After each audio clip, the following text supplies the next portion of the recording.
Hey guys, Tom here. It's Friday, it's happy hour. We've been making some drinks for a while now, and this week on happy hour, I'm probably not gonna make as many drinks as usual.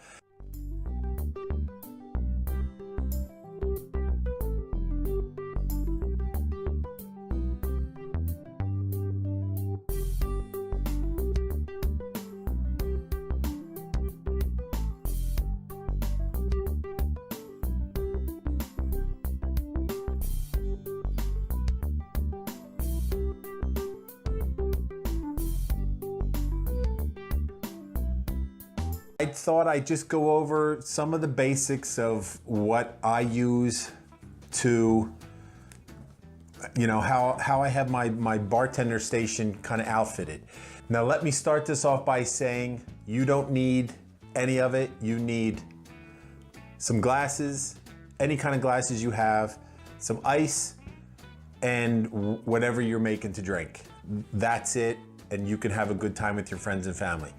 But if you want to outfit the bar in your man cave, or you just want to have the extra stuff for when you're having a party or entertaining your friends, I'm just going to show you some of the stuff that I have that can make your bartending and your entertaining just a little more fun. Okay, one of the things I use is just this handy measuring jar. Basically, it's just a pint glass or a shaker glass that has measurements on it. Or if you don't have that and you're mixing it in something else, they have these little jars that they have ounces on this side, cup, tablespoons. This is the one you see me using a lot. This is it's called a step measure.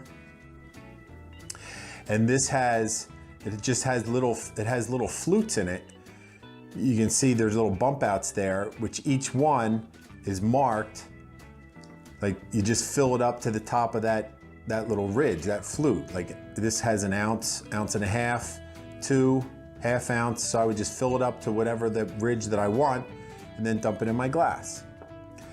And then you have your regular cocktail jigger. They come in different sizes. This one happens to be this short side is a half ounce.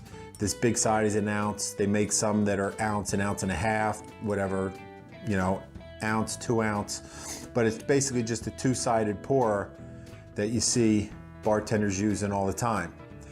And then when in doubt, just a regular old shot glass. So some other tools you're gonna need are some cocktail spoons for mixing, getting stuff out. Again, you don't need this by any stretch of the imagination. You have a whole drawer full spoons in your kitchen that you can use for that.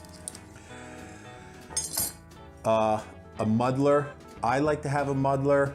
My family drinks a lot of old fashions, so I like to muddle things. This one is stainless with not some kind of plastic, PVC or something at the bottom. It's textured, so when you're in the cocktail glass and you're muddling, you can get in there and it really grinds up the ingredients. Again, not 100% necessary.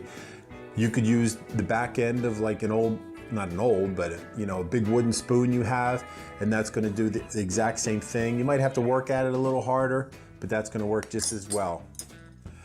A strainer, after you're done mixing your cocktail, stirring your cocktail, if you're making it in a drink you want without ice, it just strains it out.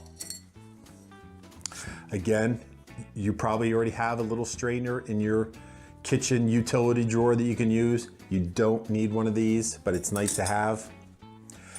And then something you absolutely do have, some kind of bottle opener. And then we all get this kind. You get them anywhere for 50 cents, if that, or free at whatever fair, barbecue, outing, whatever. These are favors you get all the time. I'm sure we each have probably 10 of these laying around our house if they're not already on our keys. And then some kind of wine opener. This kind of wine opener I like. It's coiled like a spring and not twisted like a screw, because the ones twisted like a screw tend to just destroy the cork more. And where these just go in, they dig in, and then you can pull the screw out, and look, it's got a bottle opener on the end. So now that you have the stuff to measure, what are you gonna measure it into? A nice, big, stainless shaker is great, especially if you're making multiple drinks of the same kind, like, you know, martinis, Cosmos, Alexander's, any kind of drink that you're making a lot of. You can make, I mean, this thing is, I think this thing might be like 30 some ounces. You can make easily 4 or 5 of one drink in here. You put the lid on, it fits nice and tight. I don't get any leaks. The lid has a strainer right in it. So you put your ingredients in, so fill it with ice, put the lid on. You've seen me do this a lot of times. You shake, shake, shake, shake, shake. I like to say the rule of thumb is you shake until either A, you can't hold the thing anymore because it's so cold, or you're building frost on the side of the glass, the side of the canister. That's how you know when you've shaken this drink enough. Or, again, you've seen me do that, a good old pint glass. You put your ingredients in, put your half shell shaker on there. They make this big one, they make a small one. And a lot of times you buy the small ones in a set, and you just put the 2 metals together, or you just have a shell, you put it on, you turn it over, make sure it's seated on there, you shake it up really good, and then when you want to take it apart, you just got to look for that sweet spot, you hit it, you release the glass, and you pour it into your drink, and it's good to go. So now that we have the basics of what you're gonna make your drinks with, let's talk about what you're gonna put your drinks in. Basically, there's gonna be, I would say, you want a low ball glass or some kind of tumbler, a tall glass, some kind of wine glass, a multi-purpose wine glass, and maybe a cocktail glass. You can make every drink that you could possibly need to make in these 4 glasses. If you're having a party, you don't even need glasses. Guess what? We all seen these. You can go crazy buying all kinds of glasses. Are they fun to have? Absolutely. Do you need to have them? Absolutely not. What else do you need? You know, you need some sodas, you need some juices, but the basics that you're gonna have to go out of your way to do is the simple syrup, which I've shown you before. It's just half water, half sugar. You bring it up, put it on the stove, put the spurs to it. As soon as it comes up, it's clear. You see them starting to boil, turn it off, let it cool, and you put it in some kind of container, like a little, you know, I have a squirt bottle or that, or put it in a jar, throw it in the fridge, and it's gonna last you a long time. And then the only other thing you're gonna need is, you know, fruit for garnish, fruit for juice. Again, fruit like this, not the fruit that you twisted the top off and use. So then there's sour mix. And you know, I don't buy sour mix. I use the citrus and the sugar water, but you can't, if you're having a party and you're making, or you plan on making a lot of drinks that need that combination, make a pitcher of homemade sour mix ahead of time. That way it's gonna speed things up. You always have drinks for your guests, and it's gonna be a lot easier than doing the lemon or the lime and the sugar for each and every drink.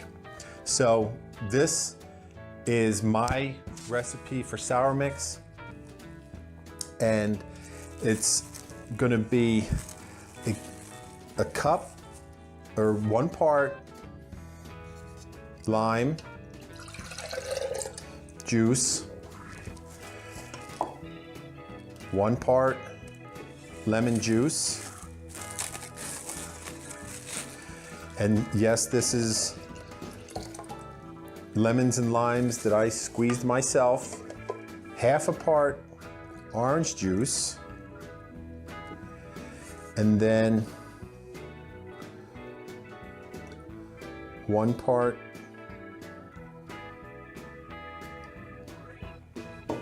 simple syrup. You just mix that all together in a pitcher. If you're having a party, you know, you can put it in some kind of container to keep it for later. Keep it in the fridge. Shake it up, and that's your homemade sour mix. Okay, so now that we have all our equipment out of the way, let's close this off, make a couple of drinks. The first one, I'm gonna make a drink called a Grape Crush. And that's gonna be equal parts of vodka, raspberry liqueur of your choice. I have some Chambord here.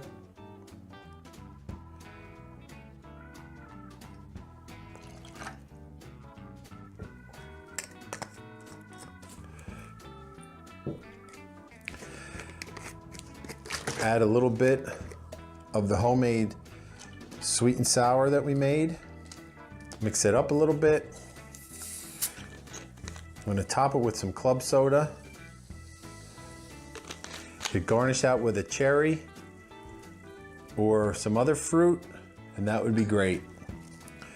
And then secondly, I'm gonna make an old-fashioned drink for you. Not an old-fashioned, but an old-time cocktail. Famous in the 70s,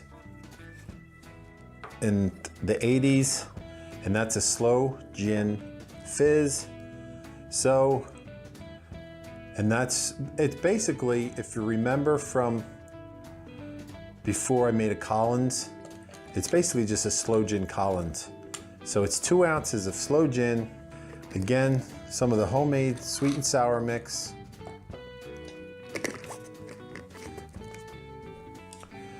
top it off